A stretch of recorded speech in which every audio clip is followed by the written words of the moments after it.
Physics के conceptual tricky question की series में एक क्वेश्चन मैंने शॉर्ट्स में दिया था जिसमें पूछा था कि स्प्रिंग का मैक्सिमम कंप्रेशन कितना होगा।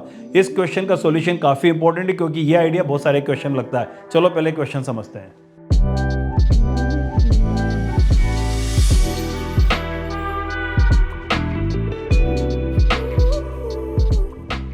क्वेश्चन में बोला था कि दो ब्लॉक है जिनके मास सेम है, एक स्प्रिंग से कनेक्टेड है और एक फ्रिक्शनलेस सरफेस पे रखे हुए हैं। यहाँ पर कोई फ्रिक्शन नहीं है और अचानक अगर इस ब्लॉक को हम u वेलोसिटी दे देते हैं तो सब्सिक्वेंट मोशन में स्प्रिंग में कितना कंप्रेशन होगा। चलो पहले क्वेश्चन को विजुलाइज करते हैं, थोड़ा समझते हैं, क्योंकि अगर आप विजुलाइज करने में सक्सेसफुल हो गए तो इस क्वेश्चन का जो आंसर है वो एक लाइन में निकलता है। अगर आप विजुलाइज नहीं कर पाए तो ये क्वेश्चन काफ़ी कॉम्प्लेक्स सा दिखता है। तो क्वेश्चन को विजुलाइज करने के लिए सोचते हैं होगा क्या।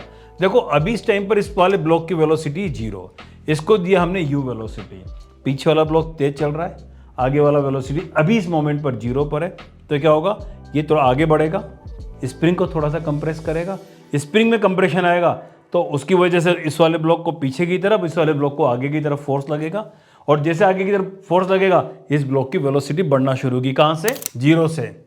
तो इसकी वेलोसिटी बढ़ना शुरू होगी 0 से और उस वाले ब्लॉक के बारे में बात करते हैं। उस वाले ब्लॉक पर फोर्स लग रहा है पीछे क्योंकि ये आगे जा रहा है तो इसकी वेलोसिटी कम होना शुरू होगी u से। तो इसकी वेलोसिटी u 0 से बढ़ रही है, उसकी वेलोसिटी u से कम हो रही है। जब तक इसकी वेलोसिटी इससे ज़्यादा होगी क्या होगा, ये आगे ज़्यादा दबेगा, वो थोड़ा आगे कम बढ़ेगा और स्प्रिंग में कंप्रेशन बढ़ेगा। करेक्ट? जब तक इसकी वेलोसिटी ज़्यादा होगी इससे, क्योंकि 0 से बढ़ रहा है, ये u से घट रहा है, तो जब तक इसकी वेलोसिटी ज़्यादा होगी, ये ज़्यादा कंप्रेस करेगा तो फोर्स ज़्यादा लगेगा और इसकी वेलोसिटी ज़्यादा बढ़ेगी और इसको फोर्स पीछे लग रहा है तो इसकी वेलोसिटी कम होती जाएगी। धीरे धीरे इसकी वेलोसिटी u से कम होती जाएगी और इसकी 0 से बढ़ती जाएगी। एक ऐसी स्टेज आएगी जब इसकी वेलोसिटी और इसकी वेलोसिटी दोनों की बराबर है। ऑलराइट? उस टाइम तक, उसके पहले इसकी वेलोसिटी ज़्यादा थी, इसकी कम थी और अभी तक कंप्रेशन हो रहा था।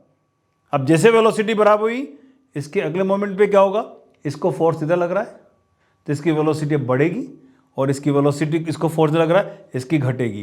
यानी पीछे वाला चल रहा है धीरे और आगे वाला चल रहा है तेजी से। तो अब क्या होगा, अब स्प्रिंग फैलने लगेगी। यानी उस मोमेंट तक स्प्रिंग कंप्रेस होगी जब तक कि दोनों की वेलोसिटी बराबर न हो जाए। यानी एक ऐसी स्टेज आएगी मोशन में कि ये जब आगे बढ़ेंगे तो एक ऐसा मोमेंट आएगा जब इसकी वेलोसिटी लेट से v है, इसकी वेलोसिटी v है और इस मोमेंट पर स्प्रिंग में जो कंप्रेशन है वो मैक्सिमम कंप्रेशन है, क्योंकि इसके अगले क्षण इसको फोर्स लगने से इसकी वेलोसिटी u से ज़्यादा हो जाएगी और इसको फोर्स लगने से इसकी वेलोसिटी u से कम हो जाएगी और आगे वाला तेज और पीछे वाला स्लो चलेगा तो स्प्रिंग वापस फैलने लग जाएगी। तो ये जो स्टेज है, ये स्टेज कहलाएगी मैक्सिमम कंप्रेशन की। अगर आप इसको विजुलाइज करने में सक्सेसफुल हैं तो इस आइडिया को आप बहुत सारे कॉम्प्लेक्स क्वेश्चन में यूज़ कर सकते हैं।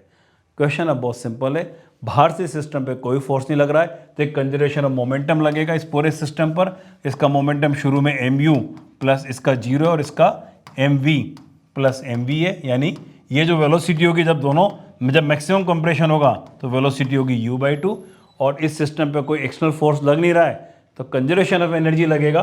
तो इनिशियल काइनेटिक एनर्जी है ½ mu² प्लस 0, इसकी तो कोई काइनेटिक एनर्जी नहीं, स्प्रिंग की एनर्जी भी 0 है, 0 0 और बाद में काइनेटिक एनर्जी है ½ mv² × 2, इसकी ½ mv², इसकी ½ mv² × 2 प्लस ½ v की वैल्यू यहाँ से उठा के यहाँ रख लीजिए और आप इसको x के लिए सोल्व कर लीजिए और ये जो x होगा ये मैक्सिमम कंप्रेशन होगा। x की वैल्यू आप कैलकुलेट करिए और कमेंट बॉक्स में लिखिए। तो आप अपनी नीट और जे की तैयारी लगातार बनाए रखिए और मैं लेकर आता रहूँगा इसी तरह के कंसेप्चुअल क्वेश्चन आपके लिए, ताकि आपका सिलेक्शन ही ना हो बल्कि आपकी अच्छी रैंक भी है।